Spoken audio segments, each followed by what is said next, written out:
Sayyidina Muhammad wa ala ali Sayyidina Muhammad.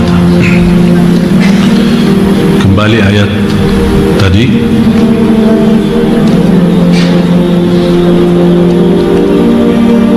Sudah Bapak Ibu bisa tergambar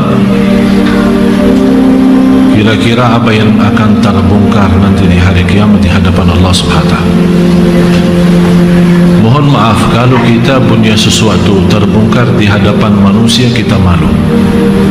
Apalagi manusia itu seorang yang terhormat atau seorang yang kita sayangi seperti orang tua kita, suami kita, istri kita, atau anak kita pun bisa kita malu. Padahal manusia semuanya tidak terlepas dari salah dan dosa. Bagaimana kalau kita terbongkar persoalan itu di hadapan Allah SWT?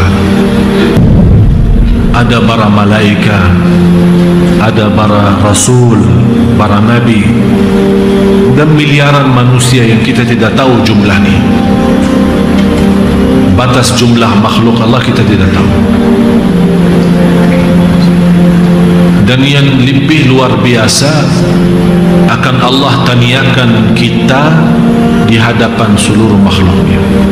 Apa yang kita bisa jawab?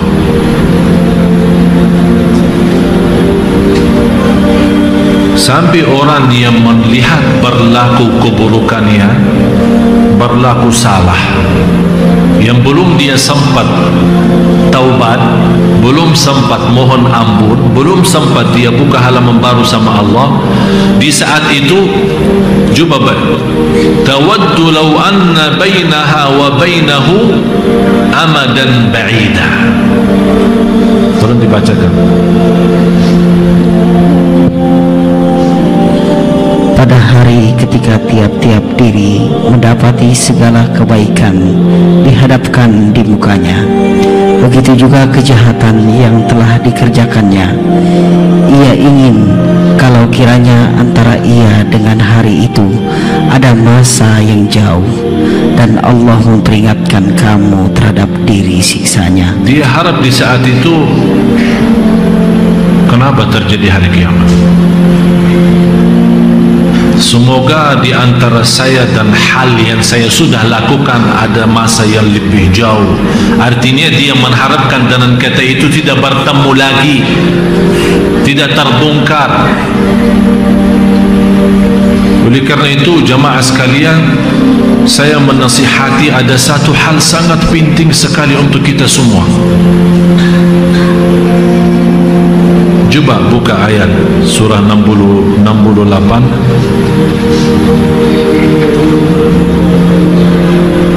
surah 68 ayat 42-43. Satu hal yang insya Allah Bapak Ibu akan Allah Subhanahu wa ta'ala bukan hanya mengampuni dosa kita, malah insya Allah akan terhapus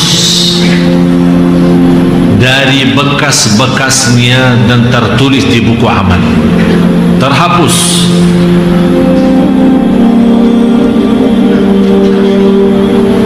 Yauma yukshafu an saqin wa yud'auna ila as-sujudi wa hum fala yastati'un. Coba baca. Pada hari betis disingkapkan dan mereka dipanggil untuk bersujud, maka mereka tidak kuasa. Begitu munculnya Allah Subhanahu wa ta'ala menghadapi makhluk-makhluknya untuk mulai dihisab. Orang yang selama di dunia menikmati sujud, akan dengan mudah dia akan bersujud begitu melihat Allah Subhanahu wa ta'ala. Tapi selain itu, ada sekelompok yang mereka diperintahkan sujud, diajak sujud, tapi dia tidak bisa bersujud. Kenapa tidak bisa? Alasannya di ayat selanjutnya 43. Khashi'atan absaruhum tarhaquhum dhillah. Dalam keadaan pandangan mereka tunduk ke bawah, lagi mereka sudah merasa malu, sampai mereka tidak berani lagi pandangannya ke hadapan Allah, malah mereka melihat ke bawah, merasa kehinaan yang luar biasa, penyesalan yang luar biasa. Padahal mereka selama di dunia sangat mengharapkan melihat Allah, tapi begitu sudah peristiwa terjadi dan Allah subhanahu wa ta'ala menghadap semua makhluknya, ini kelompok ini tidak bisa lihat, tidak berani pandangannya mata di hadapan Allah subhanahu wa ta'ala. Karena mereka apa? Sebabnya apa? Kehinaan dan penyesalan yang dirasakan oleh mereka. Allah sudah jelaskan alasannya mereka. Sesungguhnya mereka dahulu di dunia diseru untuk bersujud dan mereka dalam keadaan sejahtera, dalam keadaan sehat, dalam keadaan baik, dalam keadaan lancar, tidak punya masalah, tidak punya apa-apa, diajak bersujud, nikmati sujud, tapi ternyata mereka tidak menggunakan sujud itu dengan baik. Mohon maaf kalau kita duduk menonton TV, berita maupun sinetron, tidak pernah bosan berjam-jam kita di hadapan TV. Tapi jujur saja, begitu saya di masjid melihat beberapa orang dari jamaah salat, sunnah qabliyah maupun ba'diyah, salatnya itu tidak melebihi 5 menit, tidak melebihi 5 menit, seolah-olah kita sudah bosan menghadapi Allah di waktu salat. Karena di saat kita salat menghadapi Allah subhanahu wa ta'ala, ini persisnya gambar kita saat kita menghadapi Allah waktu salat, nanti akan juga hadapi Allah waktu hari kiamat. Tapi bedanya apa? Yang menikmati walaupun pandangan matanya di waktu salat melihat ke bawah, tampaknya sujud, bukan karena dia malu sama Allah, tapi karena dia mencintai Allah dan dia berdiri dengan rasa hormat mengagungkan Allah. Oleh karena itu dia tidak mau pandangannya sibuk kanan kiri, hanya menghormati kehadiran Allah di hadapannya. Oleh karena itu sepanjang salat dia nikmati Allah lagi di hadapannya. Begitu dia sujud, yang namanya Fir'aun, faqala ana rabbukumul a'la, aku Rabb kalian yang paling tinggi. Ini kata siapa? Fir'aun. Tapi coba bayangkan apa kata Allah kepada Nabi Musa dan Harun. Ini padahal kejahatan Fir'aun luar biasa. Faqala ana rabbukumul a'la, sebagaimana penjelasannya di suratul Nazi'at, aku Rabbmu yang tertinggi, kata Fir'aun kepada kaumnya. Allah mengutuskan Nabi Musa dan Nabi Harun. Nabi Musa dan Nabi Harun, katakan kepada Fir'aun dengan kata-kata yang lembut dan halus, supaya dia sadar dan ingat. Padahal perkataannya Fir'aun menjadi bukan dosa besar lagi, dosa besar yang tertinggi. Tidak pernah di dunia ini, di bumi, ada seorang yang berani berkata ana rabbukumul a'la, saya Rabb kalian yang tertinggi. Hanya Fir'aun. Iblis, yang namanya Iblis, tidak pernah berkata seperti itu. Malah Iblis sendiri waktu Allah mengusirkan dari rahmatnya, apa dia bilang? Fabi'izzatika, dia kembalikan dengan agunganmu ya Allah. Dia sendiri Iblis berkata begitu, saya akan goda anak Adam. Masih dia berkata agunganmu ya Allah. Fabi'izzatika, dengan kemuliaan dan keagunganmu ya Allah, bagimu ya Allah. Tapi Fir'aun, ana rabbukumul a'la. Tapi coba lihat kebesaran sayangnya Allah, mengutuskan Nabi Musa dan Harun, katakan faqula lahu qawlan layyinan la'allahu yatadhakkaru aw yakhsha. Berkatalah dengan kata yang lembut, barangkali Allah dengan kelembutan kata Nabi Musa dan dakwahnya Allah buka hati Fir'aun itu. Padahal Bapak Ibu yang luar biasa, Allah Maha tahu di dalam takdirnya Fir'aun tidak akan beriman. Tapi kenapa Allah menyuruh Nabi Musa dan Harun membalas kata Rabbukumul A'la dengan kata yang lembut? Ini menjadi pelajaran bagi kita. Apalagi Allah bagi orang muslim, bagi orang mukmin yang selalu dalam sujud, dia berkata subhana rabbiyal a'la, bukan sebagaimana kata Fir'aun ana rabbukumul a'la. Malah terbalik, kita membesarkan maha suci engkau ya Allah yang maha tinggi. Oleh karena itu tidak ada nikmat dalam sebuah ibadah sebagaimana lezatnya sujud. Orang yang tidak bisa merasakan lezatnya sujud, wallahi dia bodoh, belum tahu apa hakikinya ibadah, apa hakikinya salat. Sungguh lezatnya sujud menjadi salah satu kenikmatan dan rahasia, karena Allah memberikan muka yang mulia, tapi kita rindahkan wajah kita karena Allah. Dan di dalam sujud kita sebutkan maha suci engkau ya Allah yang maha tinggi, subhana rabbiyal a'la. Kalau Allah maha lembut terhadap Fir'aun yang berkata ana rabbukumul a'la, kira-kira Allah bagi siapa yang selalu subhana rabbiyal a'la?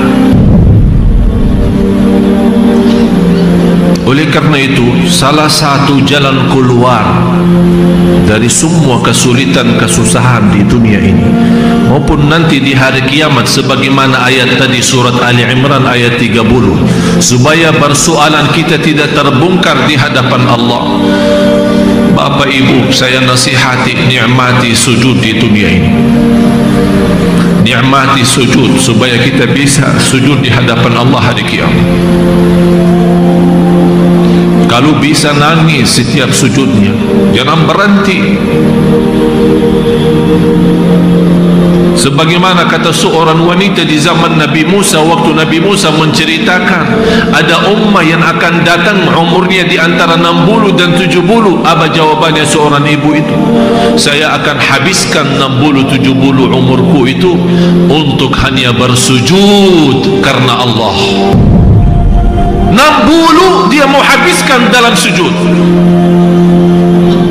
Malah saya heran, orang lagi salat menghadapi Allah, begitu turunkan kepala, belum sampai menuntuh sajadahnya sudah bangun lagi, belum menuntuh sajadah dan karpetnya sudah bangun lagi, seolah-olah dia takut terkotor mukanya, takut gatal wajahnya. Padahal Allah menunggu bisikan doa di saat sujud. Oleh karena itu Rasulullah SAW bersabda di hadis sahih, aqrabu, karena kondisi sujud di dalam salat menjadi yang teragung. Jadi yang teragung di antara berdiri, ruku', duduk, tahiyat, di antara dalam salat yang teragung, yang termulia adalah sujud. Oleh karena itu kata Rasulullah SAW, karena sujud itu agung, kesempatan kita menjadi posisi terdekat kepada Allah, kata Rasulullah, mengisi banyak doa. Kenapa isi banyak doa hanya di sujud? Tidak boleh sujud apa doa dalam rukuk, tidak boleh doa dalam rukuk. Kenapa di dalam sujud? Karena kita sudah bersedia merindahkan wajah kita yang mulia, yang menjadi pandangan yang dilihat oleh miliaran manusia di mana saja kita berada, dan selalu kita jaga kebersihannya. Kita ikhlas dan bersedia merindahkan, menghinakan karena Allah Subhanahu wa ta'ala, dan menaruh, bisa jadi tempat sujud kita belum tentu tempat bersih, belum tentu sajadahnya wangi, bisa jadi di pasir, bisa jadi di tanah, bisa jadi di atas aspal, bisa jadi di atas lantai, belum tentu bersih, belum tentu bisa tahan panasnya, belum tentu bisa tahan kalau ada bau-bau yang tidak enak. Tapi kita merasa semua ini tidak ada arti karena kita sudah ikhlas dari awalnya bersujud lillah, dan saya mau nikmati lezat sujud itu. Oleh karena itu diberikan kesempatan, kalau sudah mulai menikmati rasa sujud karena Allah, berbanyaklah doa. Karena doa di dalam sujud, anda dalam kesempatan terdekat kepada Allah, berdoalah di situ. Doa di antara doa itu, ya Allah, persoalan saya yang Engkau tahu, yang sudah saya sembunyikan dari mata-mata manusia, tapi Engkau hanya yang maha melihat. Ya Allah, maafkan, jangan sampai persoalan itu terbongkar nanti di hari kemudian. Minta Allah menutupi ini dalam sujud, supaya kita tidak mengangkat kepala dari sujud. Oleh karena itu hikmahnya 2 kali sujud. Begitu kita belum puas, begitu kita sudah mulai muncul rasa lezatnya sujud, Allah kasih kesempatan, jangan takut, masih mau nikmat ya, sujud lagi. Subhanallah, tertumpah semua masalah dan semua kotoran, semua soalan dalam sujud. Oleh karena itu bahagia seorang yang begitu angkat kepala dari sujud yang kedua, malah mukanya sudah mulai bersinar. Coba lihat rakaat yang kedua bagaimana, sungguh nikmat. Kalau dibayarkan dunia dan segala isinya, dia tidak mau balas salatnya itu, tidak mau lepas, karena dia sudah nikmat. Ini baru rakaat pertama. Apalagi Bapak Ibu kalau sujud itu di malam hari, semua orang tidur, anda bangun salat, berbanjan sujud. Bisa jadi baca saat berdiri qulhu, bisa jadi baca wasyamsi wa duhaha, atau ayat-ayat pendek yang lain. Tapi saya mohon, kalau anda sudah di dalam sujud, jangan kuburu, karena anda lagi dalam terdekat kepada Allah. Mohon rasakan itu. Kalau kita dalam kesempatan menghadapi seorang mulia, kita memanfaatkan setitik-titiknya supaya kita bisa ambil apa-apa segala hajat kita. Ini Allah yang maha segala-galanya. Apalagi di malam hari, orang tinggalkan enaknya tidur, dia mau nikmati sujud, seolah dia memberikan tahu kepada Allah, ya Allah, terima kasih atas nikmat tidur itu, tapi bagi saya lebih nikmat adalah sujud kepadamu. Kita tunjukkan itu. Sungguh jamaah sekalian, yang istiqamah sujud malam hari luar biasa. Saya akhiri satu cerita terjadi sama saya. Semalam habis maghrib, saya sunnah ba'diyah.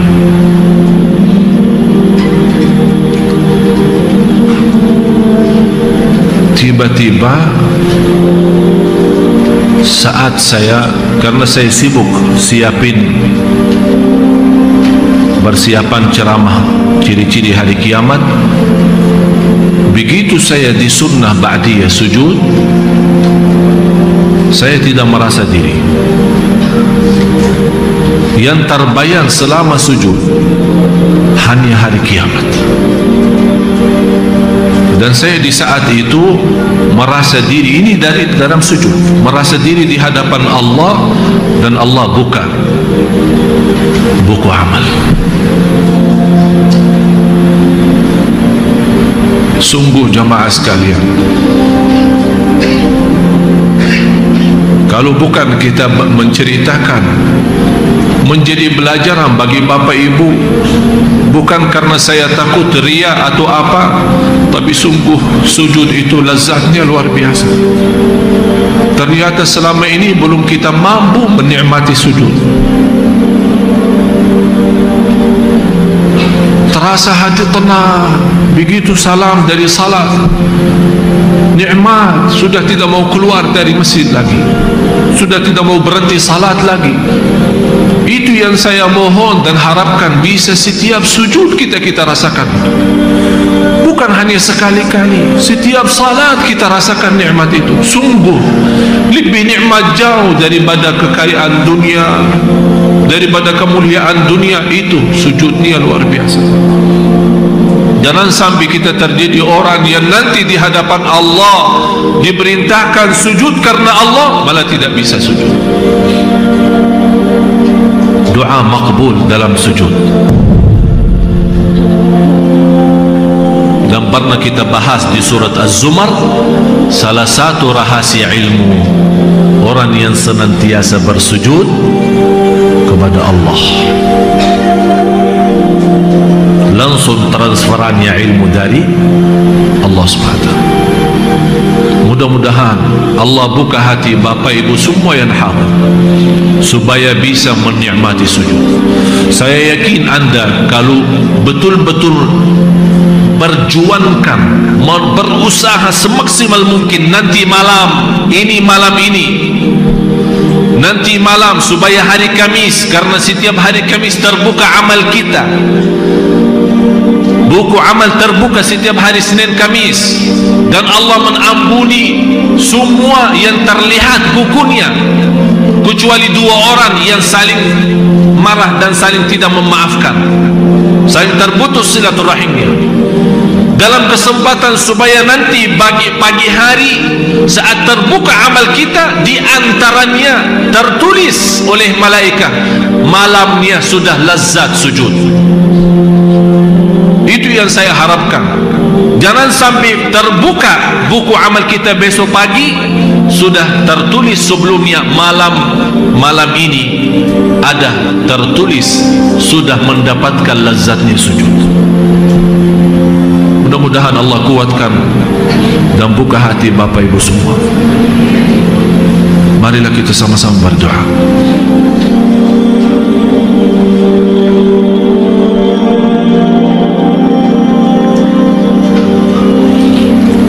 Bismillahirrahmanirrahim.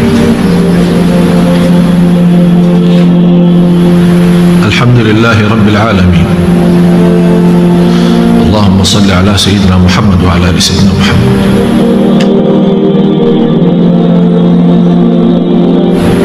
Maha suci Engkau yang maha tinggi. Subhana Rabbiyal A'la. Subhana Rabbiyal A'la. Subhana Rabbiyal A'la. Engkau maha lembut terhadap Fir'aun saat dia berkata, aku Rabbmu yang tertinggi. Ya Allah, hantarkan kasih sayangmu terhadap kami yang senantiasa mengucapkan Subhana Rabbiyal A'la. Berilah kepada kami ya Allah hati yang suci supaya bisa menikmati sujud, karena sujud itu salah satu yang teragung di dunia ini.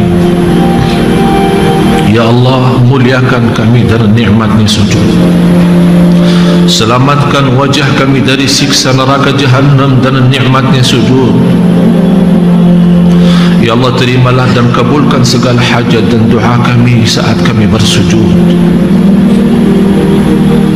supaya kami mengangkat kepala dari sujud sudah mendapatkan segala ampunan dan segala ridhamu ya Allah ya Arhamar Rahimin. Ya Allah, kuatkanlah kami lahir batin, agar kami senantiasa menjadi hamba-Mu ahli sujud, menjadi hamba-Mu ahli sujud, curhatnya dalam sujud, permohonnya dalam sujud, segala hajatnya ditumpahkan dalam sujud. Ya Allah, ya Dzal Jalal wal Ikram, kuatkanlah kami ya Allah, dan berilah kepada kami nikmatnya sujud, agar kami mampu bersujud di hadapan-Mu hari kiamat ya Allah, ya Arhamar Rahimin. Ya Allah, aku mohon untuk semua jamaah yang hadir di saat ini, dan jamaah dimanapun berada, jamaah Masjid Agung Sunda Kelapa, tidak ada yang pulang ke rumahnya malam ini sambil mendapatkan segala ampunan lahir batin. Di antara kami yang sakit, sembuhkan penyakitnya, sehatkan badannya. Di antara kami ya Allah yang terlibat dan tergoda dengan hawa nafsunya ya Allah, ampuni ya Allah, tutupi aibnya, sempurnakan kekurangannya, terimalah segala amal ibadahnya. Bagaimana Engkau berikan kepada kami kemudahan sama-sama berkumpul di masjid ini ya Allah, berilah kepada kami kemuliaan sama-sama jumpa lagi di surga-Mu ya Allah, bersama orang tua kami, birahmatika ya Arhamar Rahimin. Ampuni saudara kami muslimin, muslimat, mukminin, mukminat yang hidup maupun yang telah wafat ya Allah, khususnya untuk jamaah haji, jamaah haji Masjid Sunda Kelapa maupun jamaah haji Indonesia ya Allah, berilahkan kemudahan, sehat wal afiat sampai ke tanah suci ya Allah, lancar ibadah, kembali ke tanah air membawa haji mabrur ya Rabbal Alamin. Yang belum dapat kesempatan ya Allah, panjang umur, sehat wal afiat, murah rezeki, diberikan kemudahan ke tanah suci haji umrah dan ziarah Nabi Muhammad sallallahu alaihi wasallam. Ya Allah, jadikan majlis kami malam ini menjadi saksi baik di hadapan-Mu hari kiamat, menjadi saksi baik dan menjadi ilmu bermanfaat bagi kami, dan berikan kekuatan kepada kami agar kami mengamalkan ya Allah. ربنا تقبل منا إنك أنت السميع العليم، وتب علينا إنك أنت التواب الرحيم. ربنا آتنا في الدنيا حسنة وفي الآخرة حسنة وقنا عذاب النار. وصلى الله على سيدنا ونبينا محمد وعلى آله وصحبه أجمعين. سبحان ربك رب العزة عما يصفون وسلام على المرسلين والحمد لله رب العالمين. سبحانك اللهم وبحمدك أشهد أن لا إله إلا أنت أستغفرك وأتوب إليك.